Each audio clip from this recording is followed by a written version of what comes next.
Berikutnya keterangan di tafsir wa fi lafzi, sekarang masuk kepada keterangan lafat Yasin. Wa fi lafzi Yasin, lan iku tetep ing dalam lafat Yasin. Khamsatu aqwalin utawi limane piro-piro pendapat. Di dalam ayat pertama baca Yasin. Itu kalau di tafsir jalan kan wallahu a'lam bimuradi. Allah lah yang tahu maksudnya apa kok Yasin itu. Kemudian di tafsir Munir disebut Allah itu ketika memerintah hambanya ada kalanya diterangkan atau dijelaskan maksudnya apa yang diperintah itu, atau dilihatkan akibatnya apa juga. Tapi ada kalanya yang tidak. Contoh ada seorang pelayan atau pembantu disuruh majikannya, angkatlah batu besar ini. Batu besar itu ada di halaman, di tengah-tengah halaman rumah misalnya. Kemudian si bosnya itu bilang angkatlah batu ini, bawa ke tepi.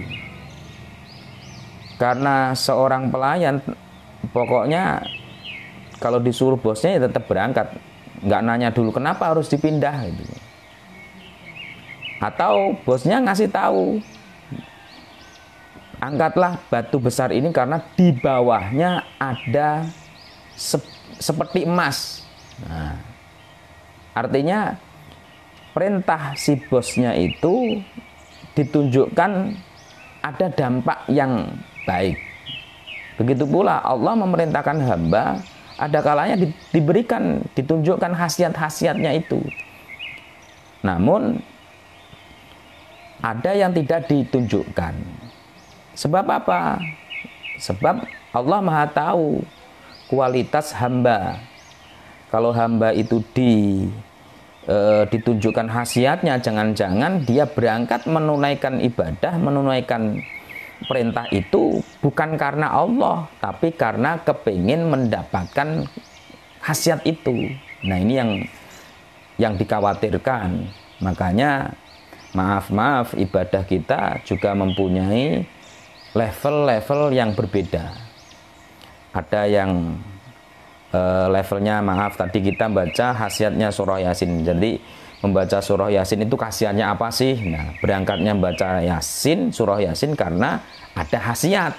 Tapi kalau nggak ada khasiat, nggak baca surah Yasin. Apakah itu baik? Ya baik. Siapa tahu dengan membaca surah Yasin kontinu terus, akhirnya sudah tidak memperdulikan khasiat itu karena ada rasa kebahagiaan saat membaca surah Yasin dan seterusnya. Begitu pula hamba yang saya contohkan tadi, pelayannya saya contohkan tadi, atau pembantu yang saya contohkan tadi, mengangkat batu bukan karena di bawahnya ada emas, tapi karena ini perintah bosnya, maka tentu akan mendapatkan nilai sebab dia taat kepada yang memerintah. Kita lanjut. Yasin, lafadz Yasin itu ada 5 pendapat. Qala ba'dul mufassirin. Qala dawu kono sapa ba'dul mufassirin sebagiani pira-pira ahli tafsir. Yasin utawi lafadz Yasin iku ya insanu, kepanjangan dari lafadz ya insanu. Yasin itu menurut sebagian ahli tafsir artinya adalah ya insanu. Artinya apa? Wahai manusia. Wa'adatul Arabi, kenapa kok bisa jadi ya insanu? Ini wa'adatul Arabi utawi adate wong Arab iku annahum sak temeni adatul wong Arab iku yakhuduna ngalap kono sapa adatul wong Arab ngalap-ngalap mingkul di kalimatin saking saben-saben kalimat harfan ing sak huruf. Maksudnya adatnya orang Arab itu satu kalimat disingkat jadi satu huruf. Ya kalau di Indonesia juga ada ya, misalkan Ustadz Jepri disingkat UJ, Ustadz Juair disingkat UJ lah, itu kan namanya disingkat, padahal kepanjangannya seperti itu. Nah, Yasin ini menurut sebagian tafsir tadi mempunyai makna ya insan. Tsumma yatalafadzuna nuli ngucap kono sapa wong Arab bi kelawan satu huruf. Wa yakhuduna lan ngalap kono sapa wong Arab min ya nida saking ya nida ya yang mempunyai makna panggilan wahai, ya ing huruf ya, wa minal insani lan saking huruf yang saking kalimat al insani sinan ing huruf sin. Faraqibu mongkon nyusun kono sapa wong Arab huma ing dua huruf tadi, huruf ya yang diambil dari huruf ida ya, terus al insan disingkat jadi sin.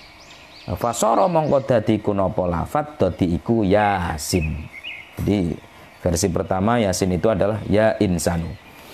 Wal muradu tawi dawuh kang den karepake minhu saking Yasin iku ya Muhammad. Maksudnya yang dimaksud ya insan itu adalah wahai Nabi Muhammad. Berarti Yasin itu juga disebut asmane Kanjeng Nabi. Salah satu asmane Kanjeng Nabi itu Yasin. Ya Muhammad alaihissalam. Wa qala ba'duhum mufassir, yang berikutnya tadi satu ya insanu, yang kedua wa qala ba'dul mufassirin lan dawuh kono sapa sebagiane ahli tafsir al muradu ta'i dawuh kang den karepake minhu saking Yasin iku ya sayyidal mursalin, wahai pemimpinne pira-pira rasul, ya sayyidal mursalin disingkat jadi Yasin. Wa qala ba'duhum, yang kedua.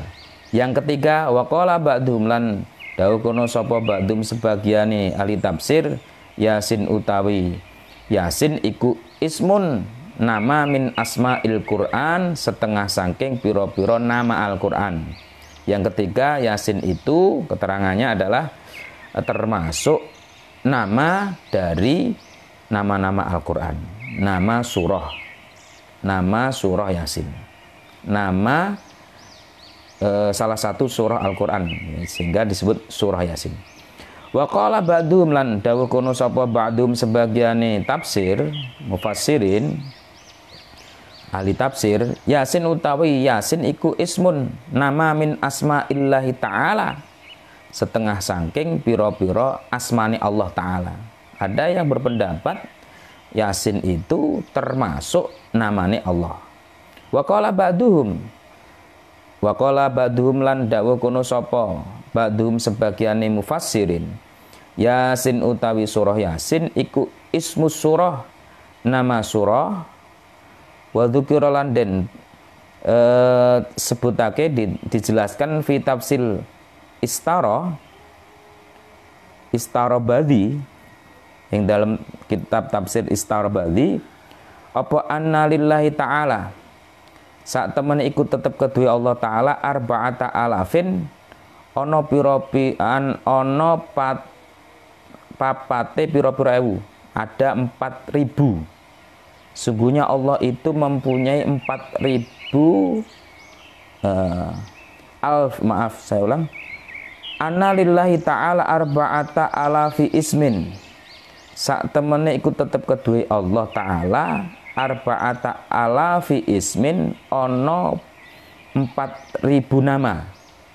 Ada 4.000 nama. Allah mempunyai 4.000 nama. 4.000 nama. Alfun utawi 1.000 minha saking arba'ata alafin iku layak rifu ora weruh hu ing alfun kono sinten ghairullahi ta'ala sa'liyani Allah. Yang 1.000 tidak ada yang tahu kecuali Allah ta'ala. Wa alfun utawi 1.000 minha saking arba'ata alafi ismin iku layak rifu orang ngerti hu ing alfun kono sapa ghairul malaikati sakliyane malaikat. Yang 1.000 hanya Allah yang tahu, yang 1.000 lagi hanya malaikat yang tahu. Wa alfun utawi 1.000 fi lauhil mahfudzi ing dalem lauhil mahfud. Yang 1.000 lagi ada di lauhil mahfud. Nah, yang tahu lauhil mahfud ya tentunya Allah, malaikat dan kekasih-kekasihnya. Maka kalau misalnya ada doa, ada kumpulan doa yang disebut hizib. Kadang ada bahasa-bahasa yang tidak familiar, tidak ada di kamus, bisa jadi itu nama yang memang hanya kekasih-kasih Allah yang tahu. Wa salasatu mi'atin utawi 300. Yang 300 tadi 1000 hanya Allah yang tahu. Terus yang 1000 lagi hanya malaikat yang tahu. Kemudian yang 1000 lagi ada di Lauhil Mahfud. Nah, sekarang yang tinggal 1000. Nah, yang tinggal 1000 ini dibagi-bagi. Yang 300 fit Taurati ing dalam kitab Taurat. Wa salatsu mi'atin lan 300 lagi fil Injili ing dalam kitab Injil. 300 di kitab Taurat, 300 di kitab Injil.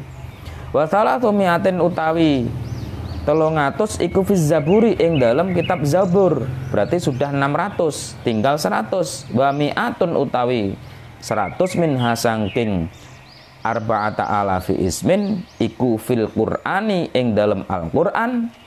Yang 100 ada di dalam Al-Qur'an. Tis'atu wa tis'una utawi songo wa tis'una lan 99 iku zahiratun pertelo jelas yang disebut asma Allah yang kita pahami atau kita yang kenal kan adalah berapa jumlah asmaul husna? Ada 99. Wa wahidun utawi kang siji, yakni satunya lagi kan 100 tadi. Yang 100 ada di Al-Qur'an, yang 99 sudah jelas, sudah umum, sudah banyak yang tahu, bahkan sudah hafal. Wa wahidun utawi kang siji minha saking mi'ah iku khafiyun samar. Yang satu ini tidak dijelaskan, maksudnya tidak umum, tidak banyak orang yang tahu. Yang disebut wahwa utai wahid iku al asmaul a'dham, disebut al asma'u a'dham, nama yang paling agung. La ya'rifu ora ngerti hu ing asmaul a'dham kono sapa ilal ambiya'u kejaba pira-pira nabi wal salunalan kejaba pira-pira rasul. Satu nama ini sebagai punjernya, sebagai passwordnya, bisa mengaktifkan nama-nama itu disebut asmaul a'dham. Wakilah asmaul a'dham itu ya Allah, nama Allah itu. Baru Ar-Rahman, Ar-Rahim dan seterusnya ila sampai As-Sabur, sehingga genaplah 4000 nama. Subhanallah.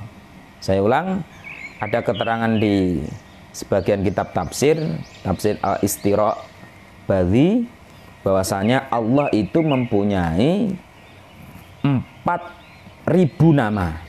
Yang 1000 hanya Allah yang tahu, yang 1000 hanya malaikat yang tahu, yang 1000 ditulis di Lauhil Mahfud, disimpan di Lauhil Mahfud, dan yang 300 ada di kitab Taurat, 300-nya lagi di kitab Injil, 300-nya lagi di kitab Zabur.